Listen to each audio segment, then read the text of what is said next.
Be be مریم نہایت ہی پاکیزہ خواتین میں ہیں، بلکہ دنیا کی سب سے پاک باز عورتوں میں آپ کا نام آتا ہے۔ آپ کی پرورش بیت المقدس میں ہوئی۔ جب آپ جوانی کو پہنچیں تو جوانی کو جب آپ آئیں تو ایک دن ایسا ہوا کہ جبرائیل امین علیہ السلام تشریف لائے اور یوں کہا کہ میں اللہ کی طرف سے تجھے ایک بیٹا دینے کے لیے آیا ہوں۔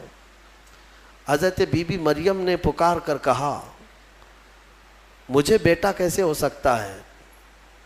انا یکون لی غلام ولم یمسسنی بشر ولم اکو بغیہ، مجھے کیسے بچہ ہو سکتا ہے؟ آج تک مجھے کسی انسان نے چھوا بھی نہیں، کسی انسان نے مجھے، یعنی بلوغیت کے بعد کسی اجنبی مرد نے مجھے چھوا تک نہیں، ولم اکو بغیہ، اور نہ ہی میں کوئی برے عادتوں والی عورت ہوں، تو مجھے بیٹا کیسے ہو سکتا ہے؟ تو جبرائیل امین نے کہا کہ میں تیرے رب کی طرف سے قاصد بن کر کے آیا ہوں، اور تیرا رب یہی چاہتا ہے کہ بغیر کسی انسان کے چھوئے تجھے اللہ ایک بیٹا عطا کرے۔ قال کذالک قال ربک هو علی ہین، اور حضرت جبرائیل نے کہا کہ مریم یہ تمہارے رب کے لیے کوئی مشکل مسئلہ نہیں ہے، جو رب تعالیٰ بغیر ماں اور بغیر باپ کے آدم کو پیدا کر سکتا ہو، وہ صرف بغیر باپ کے ایک عیسیٰ کو کیوں نہیں پیدا کر سکتا؟ تو انہوں نے ایک پھونک ماری جبرائیل امین نے، فنفخت من روحی، نہیں یہاں پر آیت ہے حضرت جبرائیل علیہ السلام نے ان کو پیغام سنایا کہ اللہ تعالیٰ کی طرف سے تمہیں ایک بیٹا ہوگا، اور ان پر ایک پھونک ماری اور حضرت بی بی مریم حاملہ ہو گئی۔ اسی لیے عیسیٰ علیہ السلام کا ایک لقب ہے، ان کو روح اللہ کہا جاتا ہے۔ روح اللہ کہا جاتا ہے کیوں؟ اللہ کی روح نہیں، یہ اللہ تبارک و تعالیٰ کے امر سے، حکم سے، صرف پھونک سے آپ پیدا ہوئے، صرف ایک پھونک سے۔ بی بی مریم جب حاملہ ہو گئیں اب وہ گھبرانے لگیں، یہ تو پتہ ہے جب حضرت بی بی مریم کو معلوم ہے، ان کے رب کو معلوم ہے، لیکن دنیا کیا کہے گی؟ کیا لوگ ایسے ہی مان لیں گے؟ لیکن سارے لوگ حضرت بی بی مریم کی طہارت کو تو مانتے تھے، ان کی پاکیزگی کا سب لوگ اقرار کرتے تھے، لیکن جب آپ حاملہ ہو گئیں تو پھر اللہ تبارک و تعالیٰ کا حکم ہوا آپ کو کہ آپ آبادی سے یہ نکل جائیں، یہاں سے دور نکل جائیں، اور کھجوروں کا ایک باغیچہ ہے اس میں وہ چلی گئیں جب ولادت کا وقت قریب آیا، اور اللہ تبارک و تعالیٰ نے انہیں وہاں جانے کا حکم دیا۔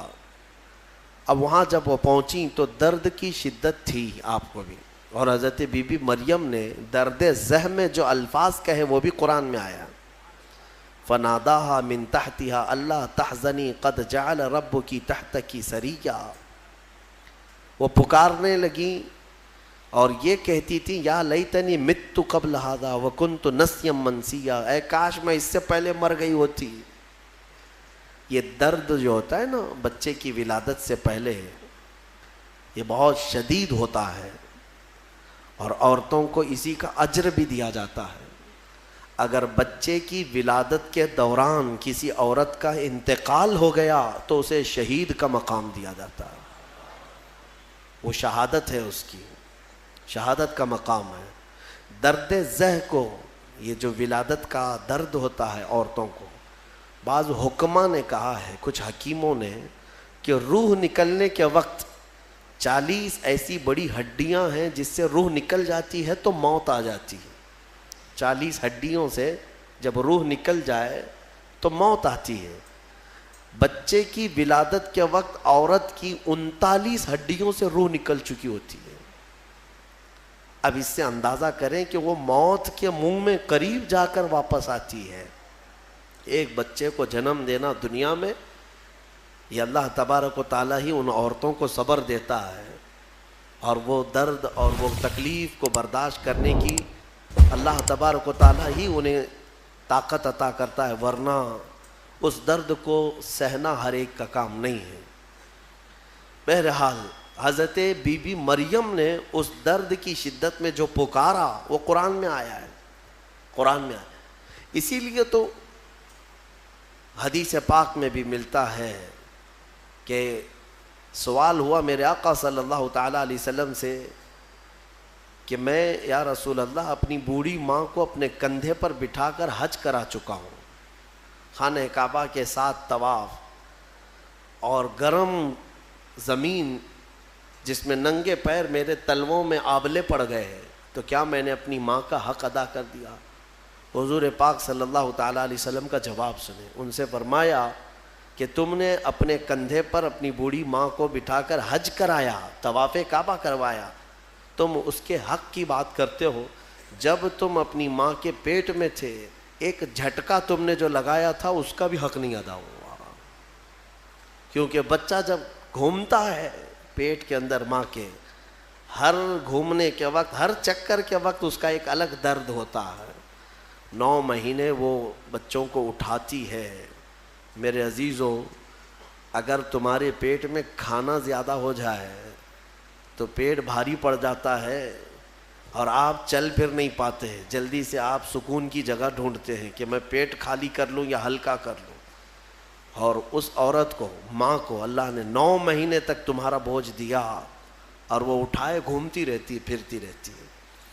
سیدہ بی بی مریم نے ولادت کے وقت یہ فرمایا، اس کے بعد رب تعالیٰ کی طرف سے یہ ان کو ندا آئی، کیا کہ جب وہ وہاں قریب لیٹی تھی ایک پتھر پر، اور ان کے قریب میں ہی ایک کھجور کا درخت تھا، رب تعالیٰ نے فرمایا وَهُزِّي إِلَيْكِ بِجِذْعِ النَّخْلَةِ تُسَاقِطْ عَلَيْكِ رُطَبًا جَنِيًّا، مریم اس درخت کو پکڑ کر کے ہلاؤ، تم پر پکی تازی کھجوریں گریں گی۔ تو ولادت کا وقت ہے ان کا، عیسیٰ علیہ السلام کی پیدائش کا، اور حضرت بی بی مریم کو کھجور کا درخت ہلانے کا حکم ہوا، انہوں نے ہلایا تو پکی کھجوریں ان پر گریں۔ رب تعالیٰ نے فرمایا فَكُلِي وَاشْرَبِي وَقَرِّي عَيْنًا، مریم کھا اور پی لے اور اپنی آنکھوں کو ٹھنڈی کر لے۔ مفسرین فرماتے ہیں درد زہ کے وقت اگر کسی عورت کو کھجور دیا جائے تو یہ قرآن پاک کے نسخے کے اعتبار سے اللہ تعالیٰ اس کے درد میں آسانی عطا فرماتا ہے، کیونکہ حکیم مطلق رب ذوالجلال نے حکم دیا بی بی مریم کو کہ کھجور کھاؤ، پکی کھجوریں تم پر گریں گی۔ تو کھجور کا حکم بھی ہے۔ ہمارے بزرگوں کے ہاں رواج تھا کہ ولادت کے وقت جب تکلیف زیادہ ہوتی تو وہ کچھ کھجوریں لا کر کسی امام کے پاس، عالم دین کے پاس لاتے کہ کچھ دم کر کے دے دیں کہ گھر میں ولادت ہونے والی ہے۔ اب کہاں ہے، کون سا کھجور، کون سی مٹھائی، سیدھے آپریشن تھیٹر میں لے جانا ہے اور بند کرنا ہے، کاٹنا ہے، پھر نکالنا ہے۔ خیر، اللہ تبارک و تعالی آج بھی جو لوگ اسلام پر چلنا چاہتے ہیں ان کے لیے آسانی عطا فرماتا ہے یقیناً۔ تھوڑی ہی دیر کے بعد حضرت عیسیٰ علیہ السلام کی ولادت ہوئی۔ یہ بیت اللحم جو جگہ ہے آج بھی وہ فلسطین میں ہے، بیت اللحم، جس پتھر پر حضرت عیسیٰ علیہ السلام کی ولادت ہوئی وہ جگہ آج بھی موجود ہے۔ پھر وہاں سے حضرت بی بی مریم نے اپنے بچے کو اٹھایا، کوئی نہیں تھا وہاں پر، ان کے حمل سے لے کر ولادت تک کوئی بھی قریب نہیں آیا، اور نہ زندگی میں کبھی ان کو کسی نے چھوا۔ آپ نے گود میں اٹھایا، اب کیا کریں گی، بچہ آ گیا ہے۔ رب تعالیٰ نے فرمایا فَإِمَّا تَرَئِنَّ مِنَ الْبَشَرِ أَحَدًا فَقُولِي إِنِّي نَذَرْتُ لِلرَّحْمَنِ صَوْمًا فَلَنْ أُكَلِّمَ الْيَوْمَ إِنسِيًّا، مریم اب اپنی بستی کی طرف جاؤ گی، اگر کوئی انسان تمہیں نظر آئے، لوگ اگر نظر آئیں تو بات مت کرنا کسی سے، ان سے کہنا آج میں نے چپ رہنے کا روزہ رکھا ہے۔ ہاں، اس شریعت میں ہوا کرتا تھا چپ کا روزہ، خاموشی کا روزہ، کہ دن بھر خاموش رہنے کا بھی روزہ ہوا کرتا تھا۔ اب یہ بھی کیسے بتائیں گی، وہ اشارے سے، اس زمانے میں ہوتا تھا جب کوئی خاموشی کا روزہ رکھتا تو وہ اشاروں سے بات کرتا، سامنے والا سمجھ جاتا آج اس کا خاموشی کا روزہ ہے۔ کاش یہ روزہ اور بھی ہمارے ساتھ ہوا کرتا، لیکن اس شریعت میں ہمارے ہاں چپ کا روزہ نہیں ہے، خاموشی کا روزہ نہیں ہے۔ میں تو یہ سوچتا ہوں کم سے کم عورتوں کے لیے تو ہو جاتا۔ خاموشی کا روزہ بڑا ثواب ہے، وہ بہت بڑی غلطیوں سے، گناہوں سے بچ جاتی ہے۔ آپ کو اندازہ نہیں ہے، میرے آقا صلی اللہ علیہ وسلم نے زبان کو یوں 2 انگلیوں سے پکڑ کر کے فرمایا تھا، پکڑ کر کے، تمہارے 2 جبڑوں کے بیچ میں گوشت کا ایک ٹکڑا ہے، حضور نے فرمایا کہ یہ انسان کو جنت میں بھی لے جاتا ہے اور دوزخ میں بھی لے جاتا ہے۔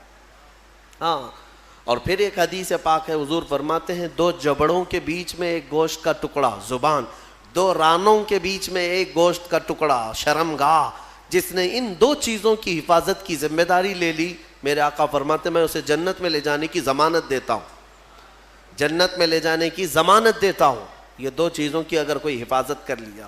خیر، حضرت بی بی مریم اپنے بچے کو لے کر کے آئی، لوگ دیکھنے لگ گئے کہ مریم ہے اور اس کی گود میں بچہ ہے، تو ظاہر سی بات ہے قوم کا جو رویہ ہوتا ہے، سیدھے پکار کر کہنے لگے یا اخت ہارون ما کان ابوک امرأ سوء وما کانت امک بغیہ، اے مریم یہ کیا کر لیا تو نے؟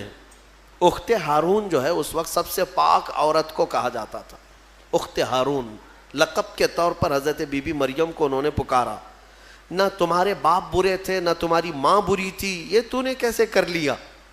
یہ بچہ تیری گود میں کیسے آیا؟ فاشارت الیہ، انہوں نے اشارہ کیا اپنے بچے کی طرف، کیونکہ اللہ تعالیٰ کا حکم تھا اگر کوئی بات کرے تو بات مت کرنا، اپنے بچے کی طرف اشارہ کر دو۔ آج میں خاموشی کا روزہ ہوں، اشارہ کیا اپنے گود والے بچے کی طرف، 1 دن کا بچہ ہے، تو لوگ بول پڑے کہ تو اس کی طرف اشارہ کر رہے، قالوا کیف نکلم من کان فی المہد صبیا، ہم کیسے بات کریں اس سے جو آج گود میں ہے تیرے، آج کا بچہ ہے۔ قرآن میں ہے جب وہ لوگ بحث کر رہے تھے، قال انی عبد اللہ آتانی الکتاب وجعلنی نبیا، ابھی وہ بحث کر رہے تھے، عیسیٰ علیہ السلام گود سے ہی بول پڑے۔ کیا بولے؟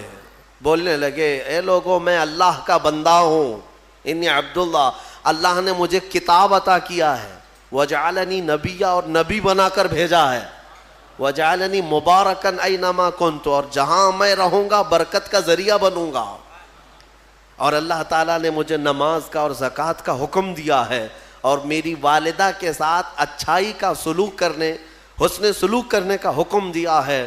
اور پھر آخر میں عیسیٰ علیہ السلام اس جملے پر اپنی بات ختم کرتے ہیں، کون سا جملہ؟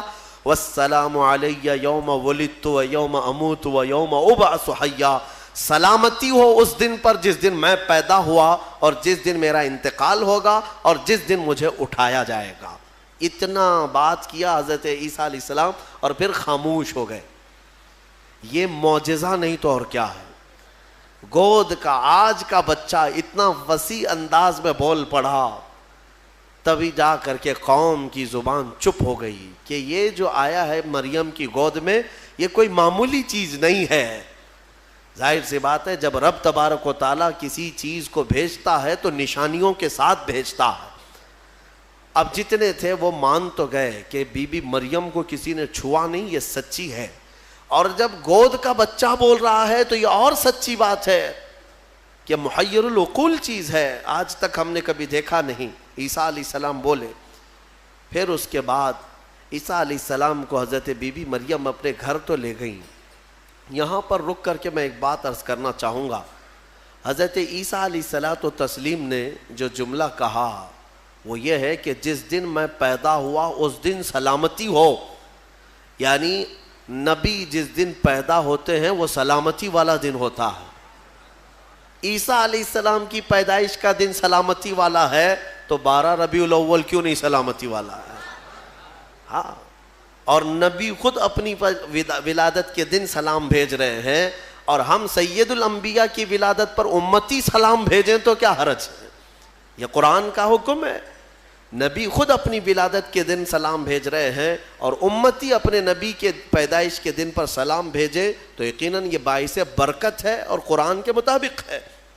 خیر، یہ حضرت عیسیٰ علیہ السلام کی ولادت کا واقعہ. عیسیٰ علیہ الصلوۃ والتسلیم اپنی ماں کے ہاں رہے ایک زمانے تک، پھر جب جوان ہوئے. اچھا یہ ایک بات اور بھی بتاؤں، بہت کم عمر میں جن کو نبوت دی گئی، یعنی دنیا میں ظاہری طور پر وہ 3 نبی ہیں. ایک حضرت عیسیٰ علیہ السلام جن کو گود میں ہی پیدائش میں دے دی گئی. دوسرے یحییٰ علیہ السلام جو حضرت بی بی مریم کے ہاں ان کے باپ حضرت زکریا علیہ السلام نے دعا کی تھی تو اللہ ان کو دیا تھا. یحییٰ علیہ السلام بھی پیدا ہوتے ہی نبی ہو گئے تھے، نبوت کے ساتھ دنیا میں آئے. تیسرے حضرت یوسف علیہ السلام جب ان کے بھائیوں نے انہیں کنویں میں ڈالا تھا تب ان کو، یہ چھوٹی عمر میں جن کو نبوت دی گئی وہ 3 انبیاء اکرام ہیں. یہ تو دنیا کی زندگی کے اعتبار سے. لیکن اگر کوئی یہ کہتا ہے کہ ہمارے آقا محمد صلی اللہ علیہ وسلم کو 40 سال کی عمر میں نبوت دی گئی تو یہ جملہ غلط ہے. میرے عزیزو، حضور کو نبوت دی گئی نہیں، نبی ہونے کا اعلان کرنے کا حکم دیا گیا. نبوت کب دی گئی وہ خود رسول سے پوچھو. میرے آقا فرماتے ہیں کنت نبیا وآدم بین الماء والطین، میں تو اس وقت بھی نبی تھا جب آدم علیہ السلام کو ابھی مٹی اور پانی میں گوندا جا رہا تھا. آدم علیہ السلام کا ابھی پتلا بھی نہیں تیار ہوا تھا. حضور فرماتے میں اس وقت بھی نبی تھا. تو نبی تو میرے آقا صلی اللہ علیہ وسلم پہلے سے تھے. بہرحال عیسیٰ علیہ السلام اللہ تعالیٰ کی ایک نشانی ہے، ان کی ذات ہی اللہ کی ایک نشانی ہے. کیونکہ عقل میں یہ آ جانا کہ بغیر باپ کے دنیا میں آئے جبکہ ان کی ماں کو کسی مرد نے چھوا نہیں. اسباب تو یہ بتاتے ہیں دنیا میں کہ ایک عورت اور ایک مرد کے اختلاط سے ہی بچہ پیدا ہوتا ہے. دنیا میں بچے کی ولادت ایک مرد اور ایک عورت کے ملنے سے ہی ہوتی ہے. لیکن یہاں عیسیٰ علیہ السلام کی ولادت میں کوئی مرد کا اختلاط نہیں. تو عام انسانوں کے دماغ میں یہ بات نہیں آتی. تو اسباب کی طرف دیکھنے والا انکار کرتا ہے اور خالق اسباب کی طرف جو توجہ کرتا ہے وہ انکار نہیں کرتا. کیونکہ اسباب تو یہ بتاتے ہیں کہ ایک روٹی کھانے کے لیے کئی منزلوں سے سفر کرنا پڑتا ہے، لیکن میرا رحمان چاہے تو سیدھے آسمان سے دسترخوان بھی اتار سکتا ہے. ہاں یہ اس سے بھی زیادہ تعجب کی بات میں آپ کو بتاؤں، اس سے بھی زیادہ تعجب کی بات، صالح علیہ السلام اللہ کے نبی ہیں. ان کی قوم بڑی سرکش تھی، نافرمان تھی اور پتھروں کی پوجا کرتے تھے اور پتھروں کے گھر بناتے تھے انہیں تراش تراش کر کے. حضرت صالح علیہ السلام نے ان کو اللہ کی طرف بلایا تو وہ نشانی مانگنے لگے، کوئی نشانی بتاؤ کہ تم اللہ کے رسول ہو. تو اس زمانے میں پتھروں کے لیے ان کا بڑا مسئلہ تھا کہ پتھروں کی عبادت بھی ہے، پتھروں کے گھر بھی بناتے تھے. حضرت صالح علیہ السلام نے اپنی قوم کو ایک جگہ جمع کیا اور ایک پتھر کو، پہاڑ کا ایک پتھر ہے، اس پتھر کو حکم دیا. تو اللہ تعالیٰ نے اس پتھر کے اندر سے ایک اونٹنی پیدا فرمائی، ناقۃ اللہ، اس کو اللہ کی اونٹنی. اب مجھے بتاؤ کیا یہ عقل تسلیم کرے گی کہ ایک اونٹنی کو پیدا ہونے کے لیے اس کے بھی تو ماں باپ ہونے چاہیے، وہ بھی کسی اونٹنی کی پیٹ سے پیدا ہوگی؟ لیکن اتنا محیر العقول واقعہ کہ پتھر اور اونٹنی کا کیا میل. ہاں یہ بھی بات سمجھ میں آ سکتی ہے کہ ہاتھی کے ہتھنی کے پیٹ سے کوئی اونٹنی پیدا ہو گئی، یا کسی جانور کے پیٹ سے کوئی دوسرا جانور پیدا ہو گیا، کچھ قریب تو سمجھ میں آتا ہے. لیکن پتھر کے اندر سے اونٹنی پیدا ہونا یہ سمجھ میں آتا ہے؟ اللہ تبارک و تعالیٰ جب اپنی نشانیاں دکھانا چاہتا ہے تو اسی طرح کی معجزے اپنے نبیوں کو دیتا ہے اور ظاہر کرتا ہے تاکہ لوگ ان اللہ کے نبیوں کی حقانیت کو تسلیم کریں. اسی لیے ہم کہتے ہیں کہ پتھروں سے پانی کا جاری ہونا سمجھ میں آتا ہے. اگر تم پیاسے ہو، ہم نے کہیں پتھر میں سوراخ کر دیا اور پانی بہنے لگ گیا تو آپ پانی پی لیں گے، ہو سکتا ہے تھوڑا بہت تعجب کریں گے، تھوڑا بہت تعجب کریں گے، ہاں انہوں نے پتھر سے پانی نکال دیا. لیکن دماغ میں تمہاری یہ تو ہے کہ بہت سارے پہاڑوں میں دیکھا ہے ہم نے پتھروں کے بیچ سے پانی بہتا ہے. لیکن محمد الرسول اللہ صلی اللہ علیہ وسلم کے صحابہ جب پیاسے ہوئے تو پتھر سے میرے آقا نے نہیں، انگلیوں کے بیچ سے پانی جاری کر کے دکھایا. سمجھ میں آتی ہے یہ بات؟ پتھر سے نکلنا تو سمجھ میں آتا، انگلیوں سے نکلنا، اور انگلیوں سے میرے عزیزوں پسینہ نہیں کہ 2 بوند 4 بوند نکل گیا ہو پانی اور اس کو جمع کر لیا ہو، بلکہ صحابہ فرماتے ہیں اس وقت مجمع میں 1400 صحابہ تھے اور سارے صحابہ نے پیٹ بھر کر پانی پیا۔ پنجاب رحمت حضور کی انگلیوں سے جو نکلے اس پانی سے سارے صحابہ 1400 صحابہ نے پانی پیا، اپنے مویشیوں کو جانوروں کو پلایا، اپنے برتنوں میں اور اپنے مٹکوں میں سب بھر بھی لیا۔ اور صحابی فرماتے ہیں اس وقت اگر ہم 10,000 بھی ہوتے تو وہ پانی کم نہ ہوتا، اس سے زیادہ کی تعداد بھی ہو۔ یہ جو معجزے ہیں اللہ تبارک و تعالیٰ کے، یہ نبیوں کے لیے دیے جاتے ہیں، اور یہ نشانیاں حضرت عیسیٰ علیہ الصلوۃ والتسلیم اللہ رب العزت کی کھلی نشانی تھے۔ اب آگے میں بتاتا ہوں، ایک تو ان کی پیدائش ہی نشانی ہے، ان کی ولادت ہی ایک نشانی ہے، لیکن جب آپ جوان ہوئے ہیں اور لوگوں کو اللہ کی طرف بلائے، ایک خدا کی دعوت، اس کے باوجود لوگ نشانیاں پوچھتے رہے، کیونکہ وہ یہودیوں کی جماعت میں آئے تھے۔ بنی اسرائیل میں حضرت عیسیٰ علیہ السلام پیدا ہوئے، اس وقت یہودی تھے، اور یہودی نافرمان قوم اکثر نبیوں کو جھٹلایا کرتے، یہاں تک کہ نبیوں کا قتل بھی کرنے میں ان کا بڑا ہاتھ رہا ہے۔ یہودیوں نے تقریباً 10,000 نبیوں کو قتل کیا ہے۔ ہاں، ہم اللہ کے نبیوں کو، قرآن صاف کہتا ہے وَيَقْتُلُونَ النَّبِيِّينَ بِغَيْرِ حَقٍّ وَيَقْتُلُونَ الْأَنْبِيَاءَ بِغَيْرِ حَقٍّ، ناحق یہ نبیوں کو قتل کیا کرتے تھے یہ یہودی، کیونکہ ان کی طبیعت کا اگر مسئلہ نہیں ملتا تو نبی کو مار دیتے، ان کو اپنی طبیعت کا مسئلہ چاہیے ہوتا، شریعت ان کو ویسی چاہیے جیسا وہ چاہیں۔ انبیاء کرام علیہ السلام کوئی کمپرومائز کرنے کے لیے نہیں آتے، وہ حق کے داعی ہوتے ہیں، حق کے داعی ہوتے ہیں۔ بہرحال حضرت عیسیٰ علیہ السلام جب جوان ہوئے تو آپ کو پھر سے نشانیاں پوچھی گئیں کہ آپ اللہ کے رسول ہیں، آپ اللہ کے نبی ہیں، کوئی نشانی؟ اب اللہ تعالیٰ نے آلریڈی ان کی ولادت ایک نشانی ہے، پھر ان کو معجزے عطا کیے۔ کون کون سے معجزے؟ عیسیٰ علیہ السلام کو 3 معجزے اور دیے گئے، 3 معجزے۔ وہ کیا تھے؟ عیسیٰ علیہ السلام خود اپنی زبان میں فرماتے ہیں، جس کو قرآن میں اللہ تبارک و تعالیٰ نے بیان فرمایا، کیا ہے؟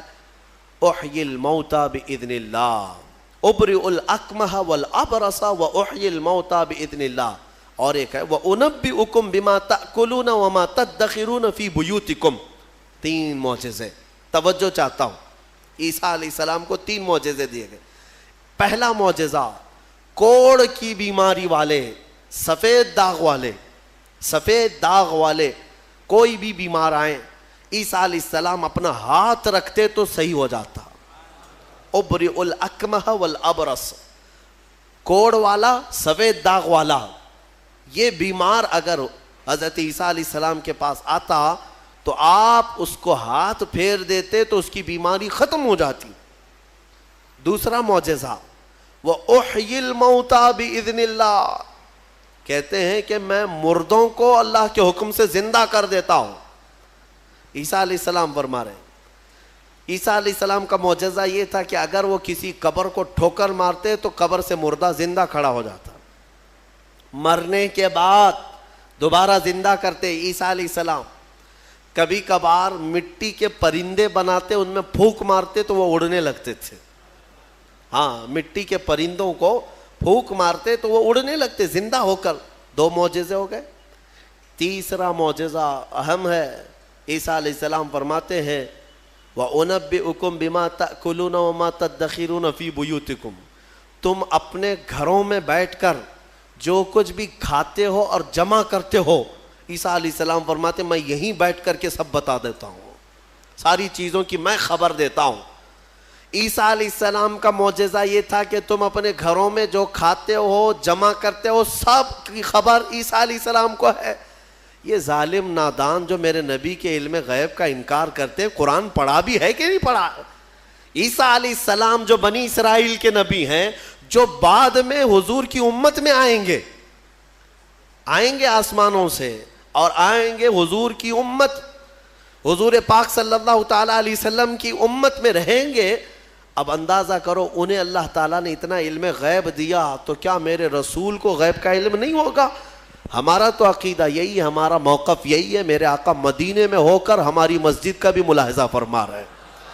ہاں, وہ پوری دنیا کو ایسے دیکھتے ہیں جیسے اپنے ہتھیلی کو دیکھتے ہیں. خود میرے آقا نے فرمایا, مسلم شریف کی حدیث ہے, اللہ کے حبیب فرماتے ہیں ان اللہ زوى لی الارض, اللہ نے پوری روئے زمین کو میرے لیے سمیٹ دیا ہے, اور میں پوری روئے زمین کو ایسے دیکھتا ہوں جیسے ہتھیلی کو دیکھتا ہوں. 3 معجزے ہیں عیسیٰ علیہ السلام کی, یاد رکھیے گا. اب میرا سوال بھی سن لیجئے توجہ کے ساتھ. ایک ہے وہ کوڑ کی بیماری اور برس کی سفید داغ کی بیماری والے کو ہاتھ رکھتے تو کیا ہوتا؟ صحیح ہو جاتا. حاضر ہے آپ کا دماغ؟ بہت اہم چیز. دوسری چیز ہے مرے ہوئے آدمی کو ٹھوکر مار کر زندہ کر دیتے تھے. چلے 2 ہی پر ہم بات کرتے ہیں. یہ بیماریوں سے شفا دینا کس کا کام ہے؟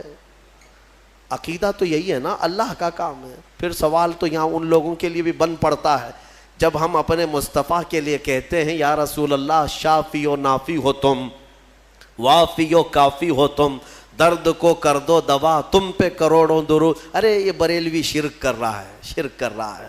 رسول کو کہہ رہا ہے شافی ہیں, رسول کو کہہ رہا ہے کافی ہیں. رسول شفا دیں گے؟ جب ہم درود تاج میں پڑھتے ہیں دافع البلاء والوباء والقحط والمرض والالم, ہمارے رسول بلاؤں کو دفع کرنے والے, وباؤں کو دفع کرنے والے, درد کو دور کرنے والے, ہر کرب سے آزاد کرنے والے, ہم پڑھتے ہیں درود میں. تو اس پر کچھ لوگوں کا پیٹ درد ہوتا ہے اور کہتے ہیں کیسے تم رسول کو کہہ رہے ہو کہ وہ بیماریوں سے دور کرنے والے ہیں, وہ کیسے دور کر سکتے ہیں؟ ان سے میرا سوال یہ, قرآن کی کوئی آیت پڑھا بھی ہے یا نہیں؟ عیسیٰ علیہ السلام خود کہہ رہے ہیں کوڑ کی بیماری اور برس کی بیماری والے کو میں ہاتھ رکھ دوں تو صحیح ہو جاتا ہے. عیسیٰ علیہ السلام ہاتھ رکھ دیں تو صحیح ہو جاتا ہے. اچھا, اس سے بھی بڑی چیز, زندگی دینا اللہ کا کام, موت دینا اللہ کا کام, یہ اللہ تبارک و تعالیٰ کی قدرت میں ہے. اور مرنے کے بعد دوبارہ اٹھانا یہ تو اور بڑی بات ہے, یہ اللہ کی قدرت میں ہے. اور وہ کام عیسیٰ علیہ السلام کہہ رہے ہیں کہ میں مردوں کو زندہ کرتا ہوں. میرے عزیزو, اب یہ شرک نہیں ہوا؟ عیسیٰ علیہ السلام کے بارے میں اگر کوئی عقیدہ رکھے گا کہ وہ مردوں کو زندہ کرتے تھے تو شرک ہو جائے گا. کچھ لوگوں کے فتوے کے حساب سے تو شرک ہے, کیونکہ وہ رسول کے واقعات کو نہیں مانتے. غوث پاک نے اگر کسی مردے کو زندہ کیا تو کہتے ہیں یہ جھوٹی کہانیاں ہیں. ہاں, یہ کیسے ہو سکتا ہے؟ یہ صرف اور صرف اللہ رب العزت کا کام. پھر قرآن جو عیسیٰ علیہ السلام کے بارے میں بتا رہا ہے, کیا عیسیٰ خدا ہیں؟ عیسیٰ علیہ السلام خدا ہے؟ یہاں ایک نقطہ سمجھ کر کے چلو. اللہ رب العزت یقیناً قادر مطلق ہے, رزاق وہی ہے, خالق وہی ہے, شافی وہی ہے. لیکن اگر وہ اپنی طاقت کسی محبوب رسول یا نبی کو شفا دینے کی طاقت دے دے, دوبارہ زندہ کرنے کی طاقت دے دے, یا بیماریوں سے دور کرنے کی طاقت دے دے, تو اس میں کسی کے پیٹ درد ہونے کی ضرورت نہیں. مولا جسے جو چاہے وہ مقام عطا فرما ہے. یہ شرک بھی نہیں ہے. اللہ جسے جو چاہے وہ عطا فرمائے. اسی لیے ہمارا موقف یہ ہے الحمدللہ کہ ہم مانتے ہیں کہ رسول پاک صلی اللہ تعالیٰ علیہ وسلم بیماریوں کو دور کرتے تھے, لیکن ہم انہیں خدا نہیں مانتے. جیسے عیسیٰ علیہ السلام اللہ کی عطا سے بیماروں کو شفا کرتے تھے, میرے مصطفیٰ بھی اللہ کی عطا سے بیماروں کو شفا کرتے ہیں. اور اسی لیے ہم مانگتے بھی ہیں میرے آقا کی بارگاہ میں, ہمیں بزرگوں نے سکھایا ہے. بلکہ ایک حدیث بھی میں آپ کو بتا دوں. ایک صحابی آئے اور ان کے بھائی کا پیٹ درد کر رہا تھا, بہت تکلیف تھی. حضور کے پاس آئے, کہا یا رسول اللہ میرے بھائی کا پیٹ بہت درد کر رہا ہے. ڈاکٹر نہیں تھا کیا مدینے میں؟ کوئی طبیب نہیں تھا. وہ صحابی حضور کے پاس کیوں آئے؟ اس لیے کہ صحابہ کو معلوم تھا کہ یہ شفا خانہ ہے, یہاں سے جو حکم ہوگا اس میں شفا ہے. حضور اکرم صلی اللہ تعالیٰ علیہ وسلم نے فرمایا جاؤ اپنے بھائی کو شہد چٹاؤ, اسقیہ عسلا, اسے شہد چٹاؤ. وہ گئے, شہد چٹایا تو جلاب لگ گئے, یعنی بہت زیادہ لوز موشن شروع ہو گئے. وہ دوسرے دن بھاگے بھاگے آئے, کہا میں نے تو کل شہد چٹایا لیکن وہ زیادہ اس کا درد بڑھ گیا اور موشن شروع ہو گئے, یعنی جلاب ہو گئے, دست آ رہے. تو حضور پاک صلی اللہ علیہ وسلم نے دوسرے دن پھر کیا دوا فرمائی؟ کہا اسقیہ عسلا, جاؤ اس کو پھر شہد چٹاؤ, پھر سے شہد چٹاؤ. ایک دوا سے اگر فائدہ نہ ہو تو آپ پھینک دیں گے. اور وہ صحابی دوسرے دن پھر گئے, اپنے بھائی کو کہا آج پھر شہد کھاؤ. پھر انہوں نے شہد کھایا تو آج تو ایسا ہوا کہ ان کا بستر خراب ہو گیا, اٹھنے بیٹھنے کی طاقت نہیں تھی, اتنے زیادہ دست ہونے لگے. شہد جیسی کھا رہے بڑھتا جا رہا ہے, بڑھتا جا رہا ہے. تو کوئی آ کے یہ تو کہہ سکتا تھا کہ ریئیکشن ہو رہا ہے, دوا بدل دیں. تیسرے دن آئے وہ صحابی, کہا یا رسول اللہ اب تو اور حالت بری ہو گئی, بہت زیادہ تکلیف پہ ہے. تیسرے دن میرے آقا صلی اللہ علیہ وسلم نے فرمایا جا اپنے بھائی کو شہد چٹا. تیسرے دن بھی اس صحابی نے کہا یا رسول اللہ شہد چٹاؤں؟ کہا ہاں, تیرے بھائی کا پیٹ جھوٹ بول رہا ہے, اللہ کا نبی سچ بول رہا ہے. وہ گئے تیسرے دن شہد چٹایا. تیسرے دن جب شہد چٹایا تو نہ جلاب ہے نہ درد ہے, بلکہ پہلے سے بہتر صحت ہے, صحت و تندرستی پہلے سے بہتر ہے. وہ آئے میرے عزیزوں, کہنا یہ تھا کہ حضور پاک صلی اللہ تعالیٰ علیہ وسلم نے پھر ارشاد فرمایا کہ تمہارے بھائی کو شہد کی جو تجویز کی گئی تھی وہ اللہ تبارک و تعالیٰ کے حکم سے ہے کہ شہد میں اللہ نے شفا رکھا ہے. اب وہ گڑبڑ کیوں ہو رہی تھی؟ ایک بار چٹانے کے بعد اور گڑبڑ. شیطان اس طرح سے کرواتا ہے تاکہ تمہارا عقیدہ رسول کی بات پر نہ رہے, اور اگر تم جمے رہ گئے اسی بات پر تو شفا تو اللہ ہی کی طرف سے آئے گی. بسا اوقات ایسا ہوتا ہے کہ کچھ لوگ ہم سے آ کر کے کہتے ہیں کہ حضرت کوئی وظیفہ دے دیجئے. وظیفہ دیے, جو کام تھا وہ بھی چھوٹ گیا. آپ نے جو دیا اس سے ریئیکشن ہو گیا ہے. اکثر لوگوں کو ایسا لگتا ہے ہمارے پاس وظیفہ لیتے ہیں, تعویذ لیتے ہیں, 2 دن کے بعد پھر بولتے ہیں کہ حضرت ابھی تک کچھ ہوا نہیں ہے. تو کیا ہمارے پاس موسیٰ علیہ السلام کی چھڑی ہے کہ ابھی ماریں گے تمہاری دکان کھل جائے گی, بازار میں تمہارا انبار لگ جائے گا؟ صبر بھی تو کوئی چیز ہے. آپ جن چیزوں کو تجویز کیا جاتا ہے علماء ربانیین کی طرف سے احادیث کے ذریعے سے, اس پر صبر ہوگا, اللہ تبارک و تعالیٰ تمہیں آزمائے گا, اور اگر تم کھرے اتر گئے تو انشاءاللہ ساری برکتیں تمہیں اللہ عطا فرمائے گا. ایک چیز دوسری, ایک صحابی آئی حضور کے پاس, ان کا بیٹا گونگا تھا, بولتا نہیں تھا, 8 سال کا یا 9 سال کا بچہ تھا, پیدائشی, بولتا نہیں. حضور کے پاس لائی اور کہا کہ حضور یہ میرا بچہ بولتا نہیں ہے, اسے کچھ فرما دیں. بولنے کی طاقت دینا اللہ کا کام ہے. وہ صحابیہ حضور کے پاس کیوں آئی؟ شرک کرنے آئی تھی؟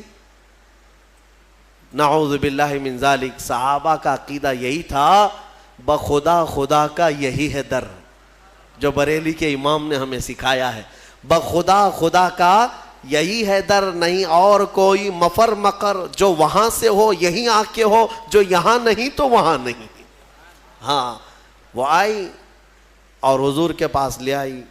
حضور پاک صلی اللہ تعالیٰ علیہ وسلم نے ان کو, اس بچے کو کیا دعا دی, کیا دوا دی, کیا وظیفہ دیا؟ کچھ نہیں. سامنے بٹھایا, بچہ سامنے آیا, رسول کریم صلی اللہ تعالیٰ علیہ وسلم نے اس بچے کا نام لے کر کے کہا کہ قل من انا, اے بچے بول میں کون ہوں.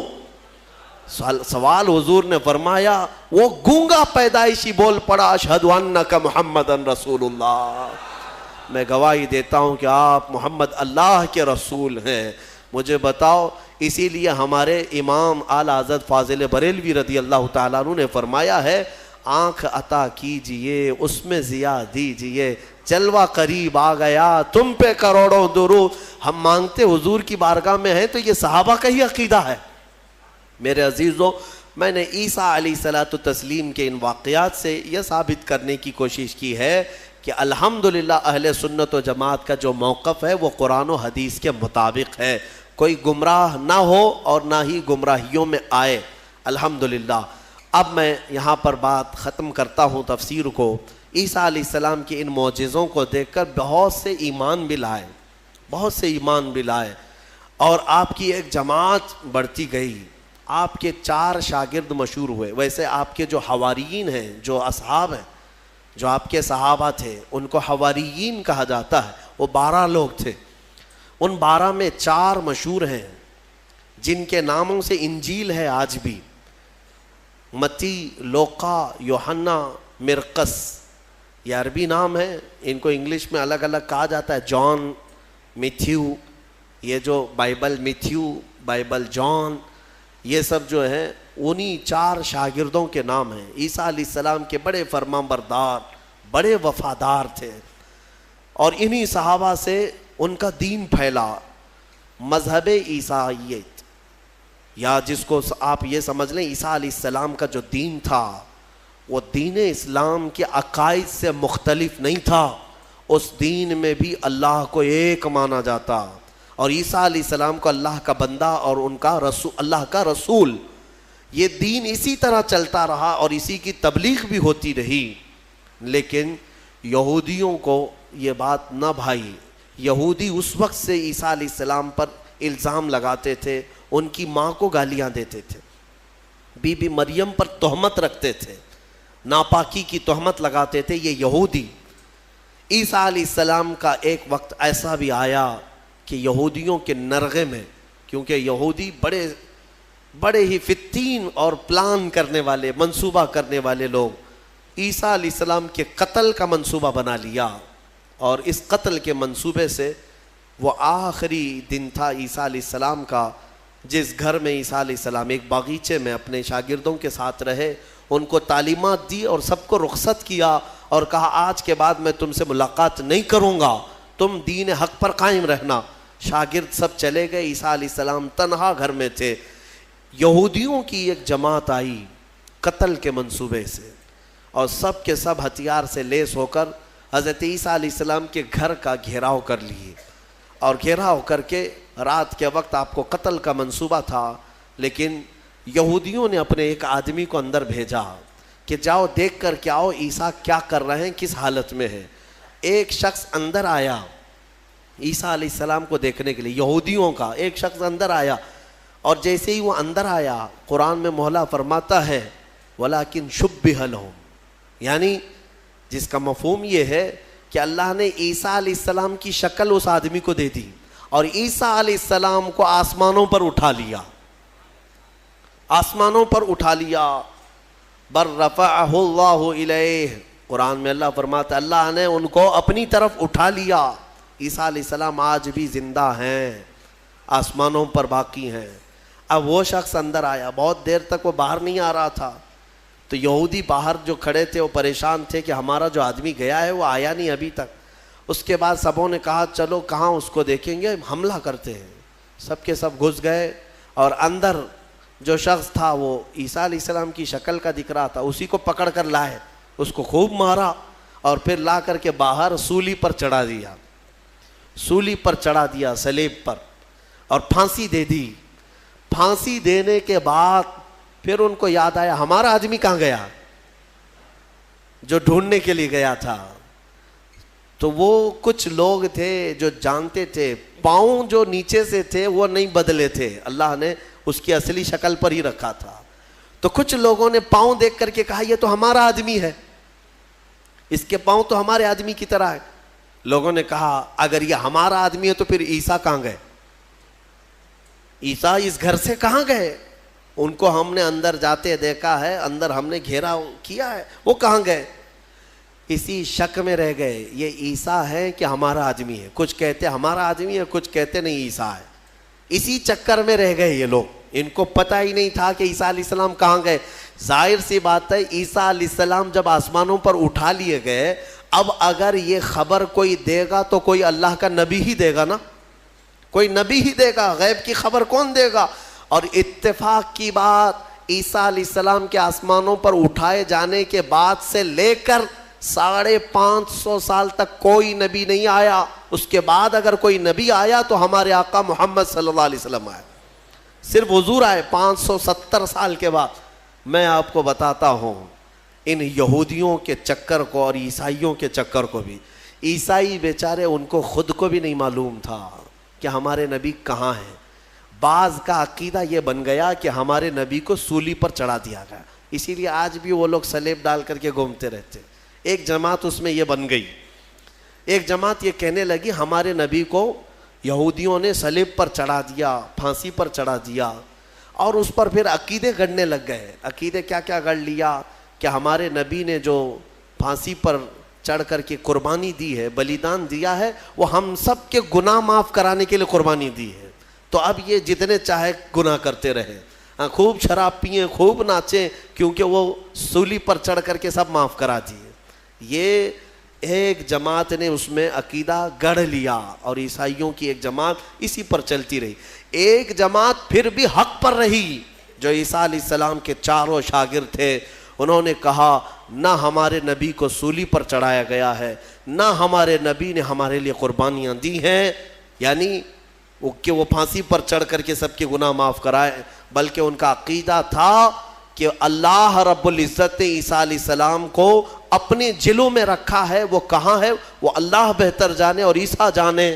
ایک وقت آئے گا جب عیسیٰ کی حقیقت لوگوں کو معلوم ہوگی. یہ ایک حق جماعت ہمیشہ کہتی رہی اور اسی پر وہ لوگ باقی رہے.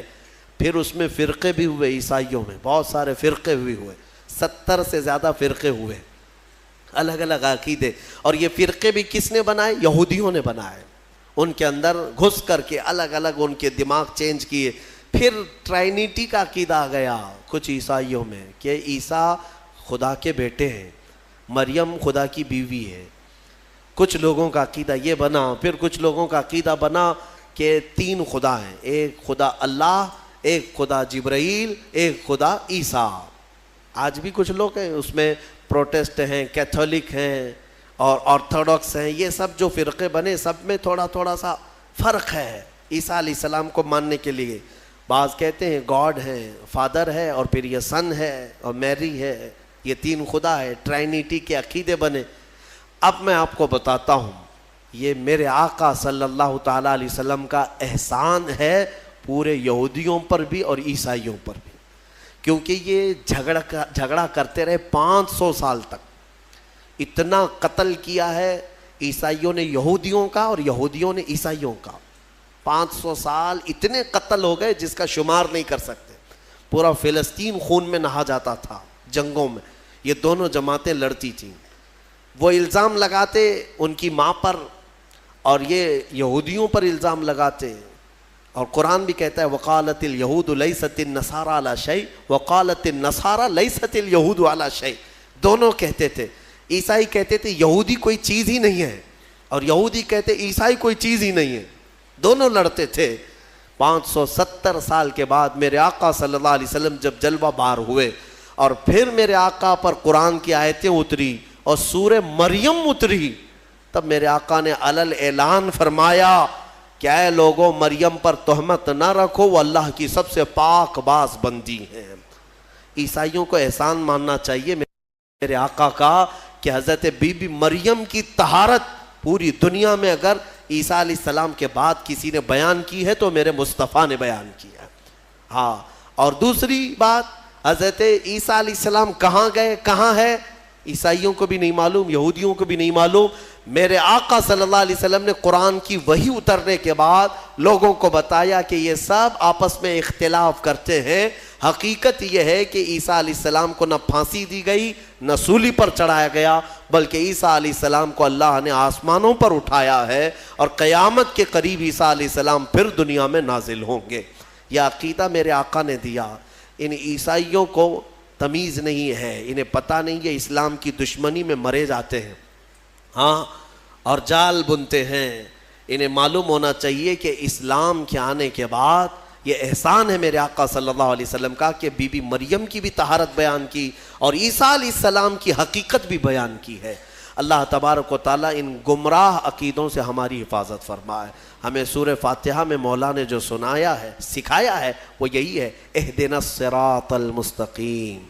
دعا کرتے نا, اے اللہ ہمیں سیدھا راستہ چلا, اے اللہ ہمیں سیدھا راستہ چلا. کون سا سیدھا راستہ؟ صراط الذین انعمت علیہم، وہ راستہ جس پہ چلنے والوں پر مولا تو نے انعام نازل فرمایا. غیر المغضوب علیہم ولا الضالین، اے اللہ ان لوگوں کا راستہ نہ چلا جو بھٹک گئے اور جن پر تیرا غضب نازل ہوا.